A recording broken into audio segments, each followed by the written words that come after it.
So today we have a really amazing and interesting session because it's about ecosystems in the era of AI convergence. And this is something we all have our heads around and something which is really intriguing to me personally. And today we're going to be discussing the Spanish landscape, the European landscape, how ecosystems are involved these days in our AI era. And I have an amazing speakers with me here. So here is Lauri, the president of Estonian Business Angel Network. Also Elena, who is the regional director South of 28 Digital. And Ainhoa, who is the chief investment officer in BBVA. A few words about myself. My name is Yaroslav, and I live here, and I built a communications agency here. We are called Snulcoms. We're Madrid-based. We help VCs and startups all over the globe to get their story told, to enter the ecosystems in the US, in UK, and just to be featured in biggest news outlets and biggest podcast conferences. And my speakers right here, I'm mostly the watcher of this like crazy AI journey that we all have in startup ecosystems, and my speakers are actually the movers of this movement. Sorry for this phrasing. So let me pass it over to you guys. Please tell us more about yourself. Let's start with you, Lauri. Please tell us about your background. Yeah. Yes, thank you. Hello from my side as well. Like Jaroslav said, I'm Lauri Antalainen, president of Estonian Business Angel Network. For those who don't know, at Espan we have around 230 active business angels. In Estonia, the startup scene is very livid, very active. As you also might know, we have more than 10 unicorns by now, which is pretty good for this size country. As for myself, I started with angel investing in 2012 when I co-founded Game Founders Accelerator. And since then, I've made around 50 angel investments, had a couple of good exits, a couple of bad exits, so seen it all. And my main work is actually, I have a digital transformation and AI consulting company called DigiWise. So that's my kind of main work, but I'm very active in the business angel scene as well. Okay, great. Elena, can you tell us more about yourself? So thank you. Hello, everyone. My name is Helena Contioso Fleming. I'm the director for Region South at 28 Digital. 28 Digital is a digital innovation ecosystem or a stakeholder platform with a focus on digital tech and the application of these technologies to strategic sectors. We bring together different stakeholders like startups, corporates, universities, public administrations to promote innovation and entrepreneurship. I'm very happy to be here today discussing how AI is reshaping ecosystems and the way we collaborate in Europe. Yeah, I know. So, hello everyone. I'm very happy to see such a strong audience here because it's very early in the morning. So, my name is Ainhoa Campo. I am the Chief Investment Officer at Bilbao Vizcaya Investments. And through BBVA Spark, we work with high-growth tech companies across Europe. And we see the ecosystem for a slightly different perspective because we are not only investors, we help companies to scale globally. For me, the conversation around AI is not about models, it's about how the talent, how AI affects the talent, the ecosystem, the capital, and the industries, and how they connect. Thank you so much. So, and we're going to start with this very AI shift that took place during the last few years, I would say, because the whole South Summit is going by this buzzword, artificial intelligence, this year. And we all know that AI has been a huge facilitator. And with AI in the mix, over the past few years, I think everything has changed basically, and everything is moving at tremendous pace.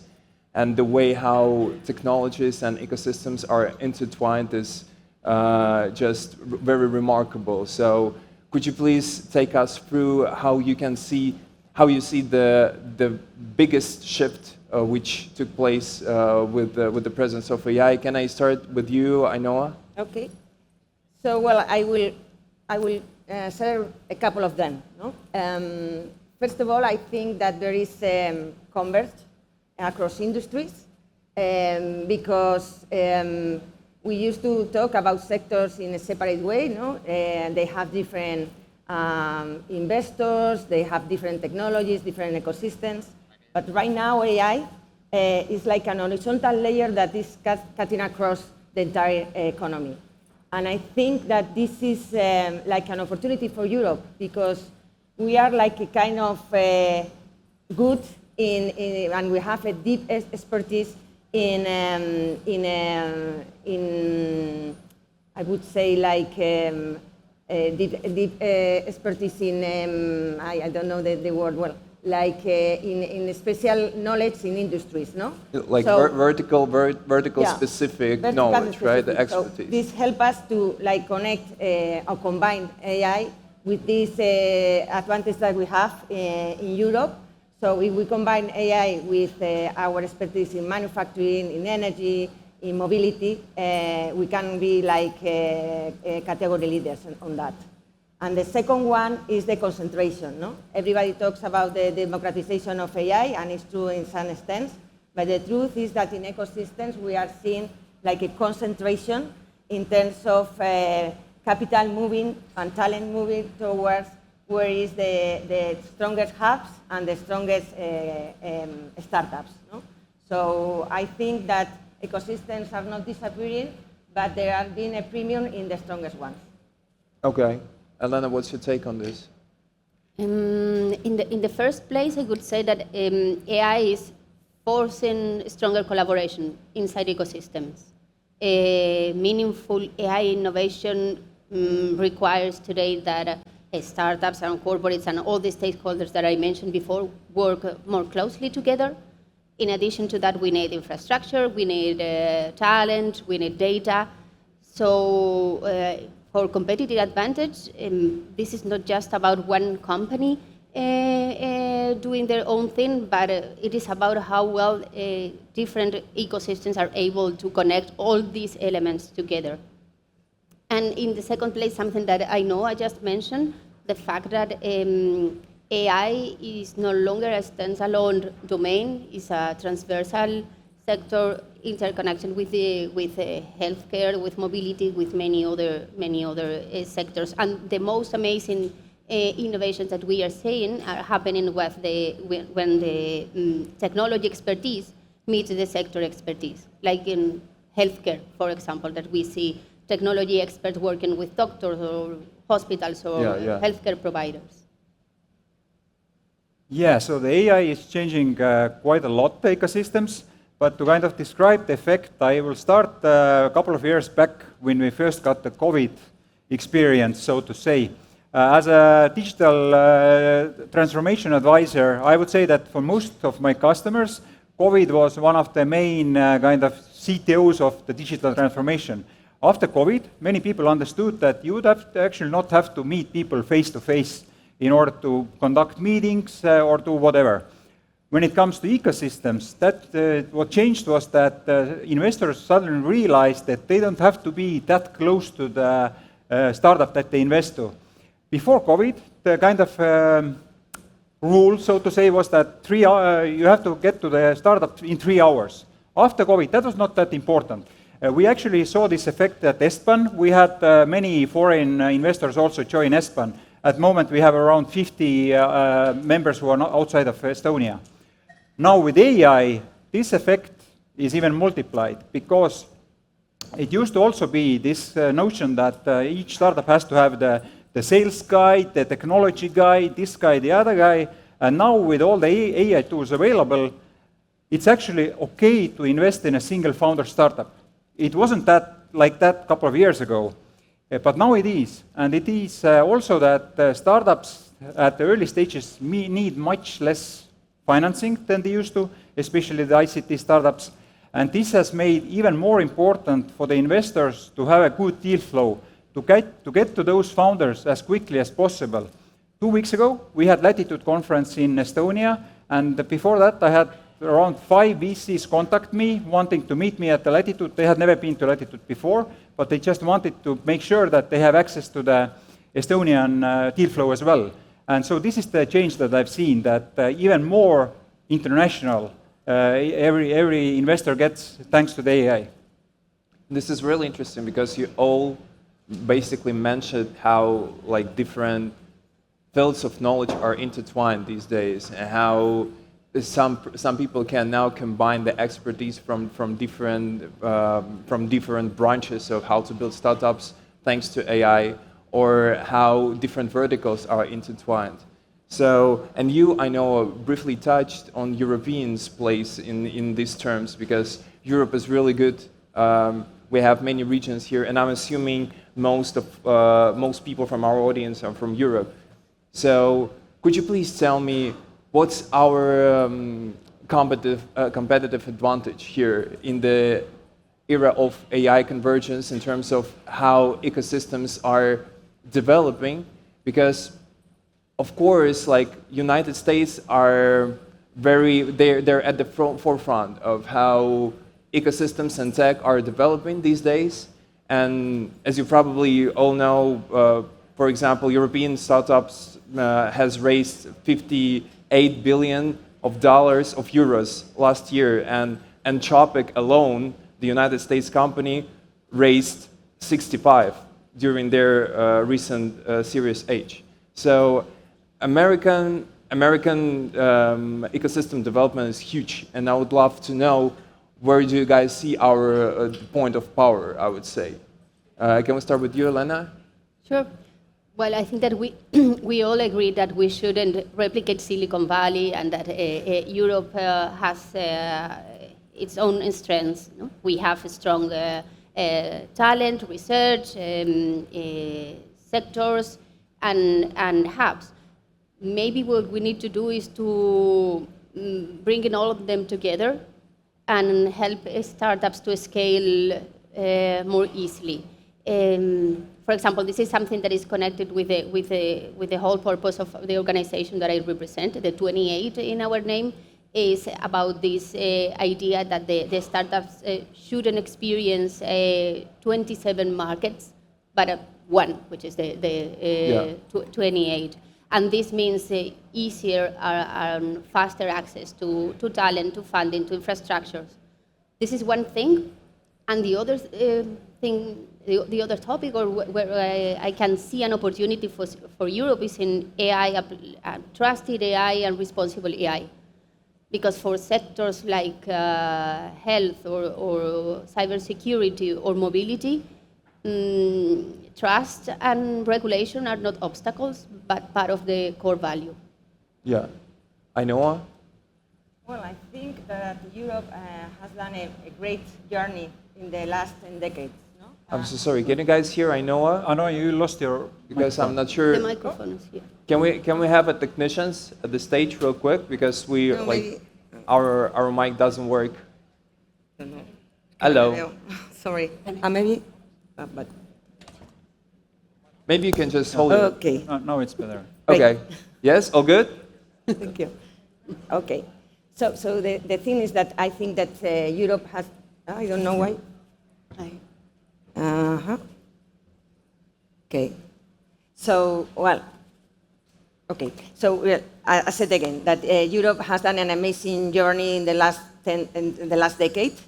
Now we have like 27% of our startups in Europe.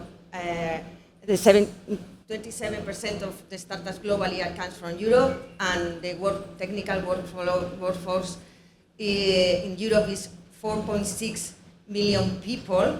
That is growing faster than the US. So always the problem is scale. No, this is the problem that we are facing. And I think that right now Europe is like addressing the problem in the right way. No.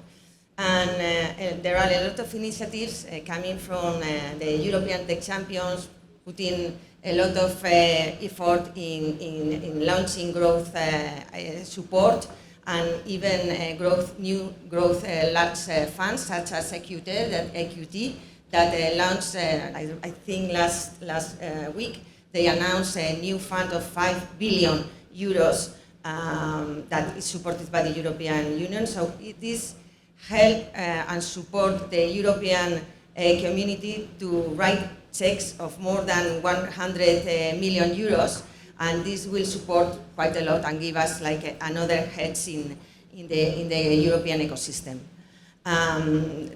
So I think that we are in this path, no, of building that.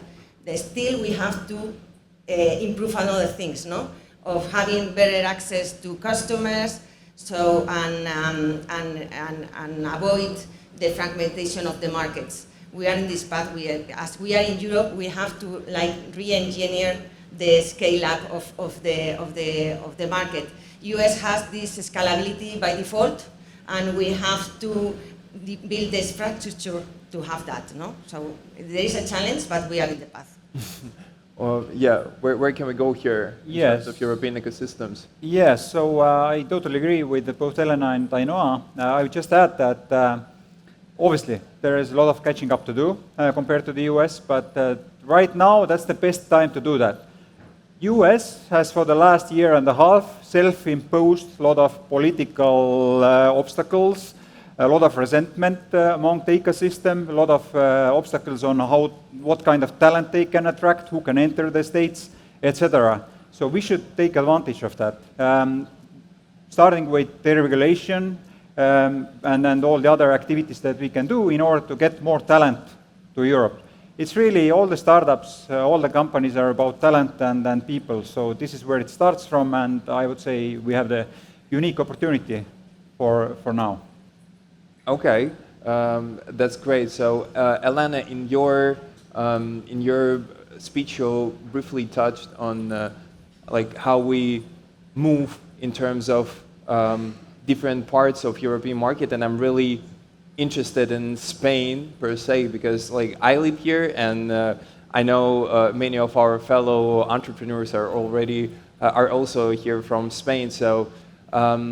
Could you please let us know what's Spanish mode? What's our differentiator from different other parts of Southern Europe? What's your read on that? I think that Spain has evolved tremendously in the last years. It is no longer an emerging ecosystem. It is becoming a mature player. Of course, we have the anchors in Madrid and Barcelona, but there are other interesting ecosystems making noise in San Sebastián, in Bilbao, in Valencia. And I think that that's interesting because maybe the future is not about one dominant city, but about interconnected ecosystems that work well together and have complementary capacities. Yeah, I know you have a huge expertise on this, so. Well, I am completely aligned with Helena. I think that we, as Spain, we have demonstrated that we are kind of maturing in this ecosystem. I think the value right now is like 125 billion euros, the whole technical tech ecosystem, so that's great news. And we are in the path of developing even more solid and global companies, no? We have like already demonstrated that we can build like category leaders, such as in travel tech with Perk or with Factorial. Then we are developing new innovations in terms of fintech with Kobe and with TaxDown. And I think in terms of deep tech and AI, a lot of new investors are coming. Investors, I mean international investors, are coming here to Spain. No?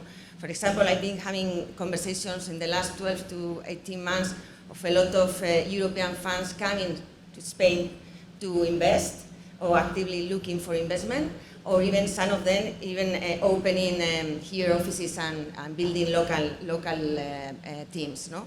So I think we have like the different things to develop that. And finally, I want to add that we are even doing some strategic investments, no? And there is one that I like a lot, for example, that will give us like a hedge for more long-term positioning, no? Such as the new IMEC semiconductor R&D that is built in Malaga, that will give us a competitive advantage in technology and in chip innovation. No? So I think we are like doing steps in being in the cutting edge of the technology.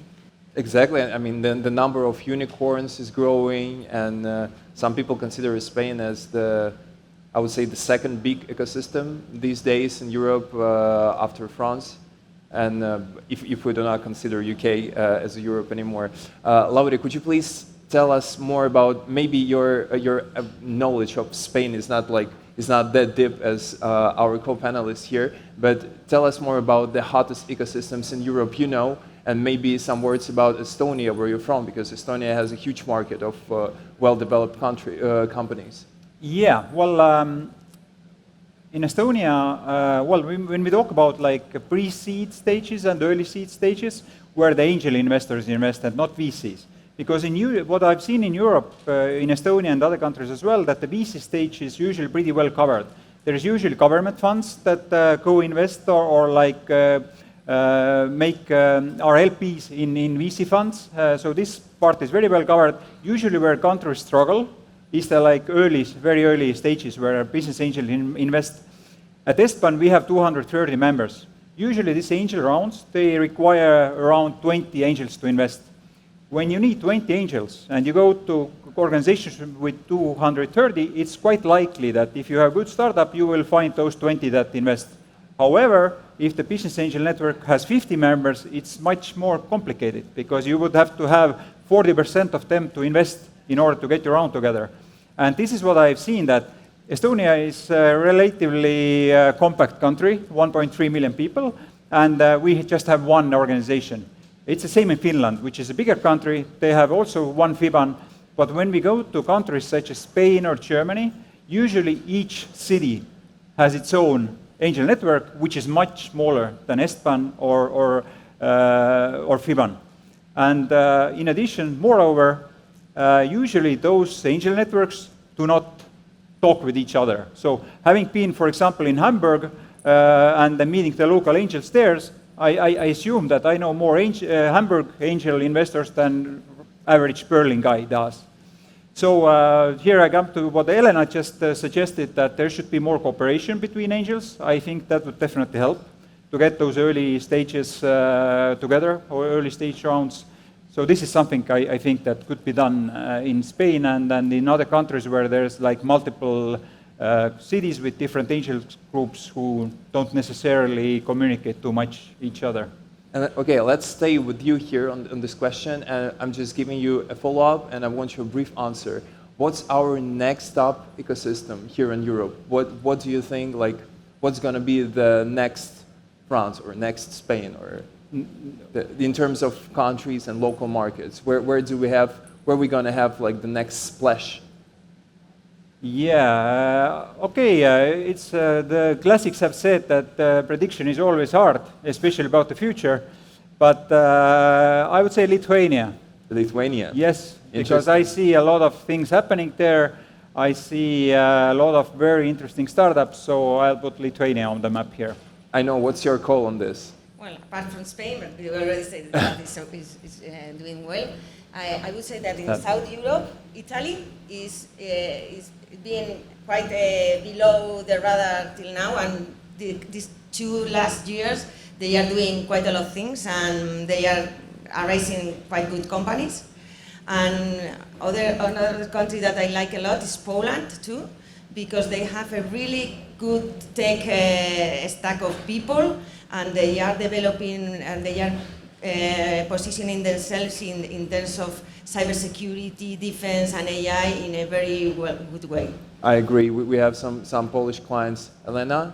I would like to give my vote to Spain in any case. Okay. I would just like to add one thing. Anyone in this room who are Estonian e-residents, please raise your hands. Are there any Estonian e-residents? I see like 10 of hands or so.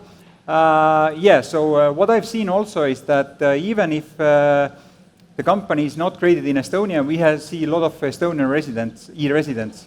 So we can say that Estonia still has quite a good advantage on that level. I have no doubt.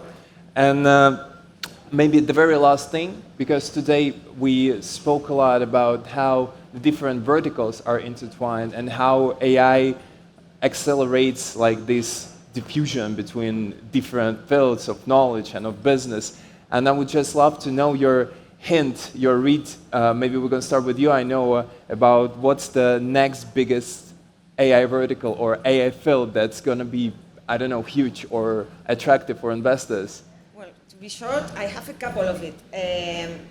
One is I am very excited about what is happening with AI and regulated sectors such as financial services, legal tech, legal services, health tech, cybersecurity, compliance. No, they are huge markets with quite a big barriers to enter and with a lot of room for improvement in terms of profitability, productivity. No, so I think there is a room there for do things. For example, in legal tech, we are seeing like huge rounds in these last months in Europe.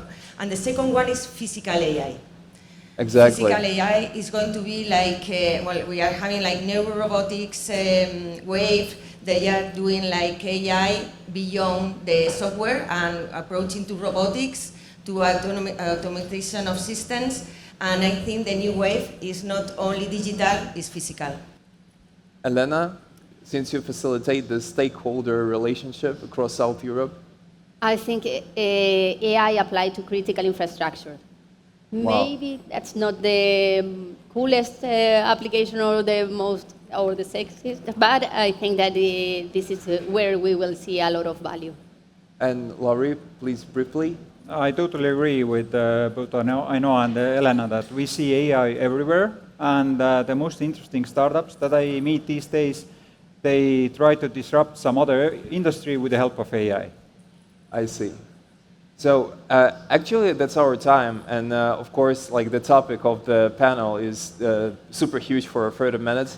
But if any of you are thinking about entering startup ecosystems or ecosystems around tech, we have our beautiful speakers here who all have their knowledge. So please don't hesitate from coming up to them and talking to them. You can also talk to me because we work with VC firms and startups in terms of PR communications all over the globe.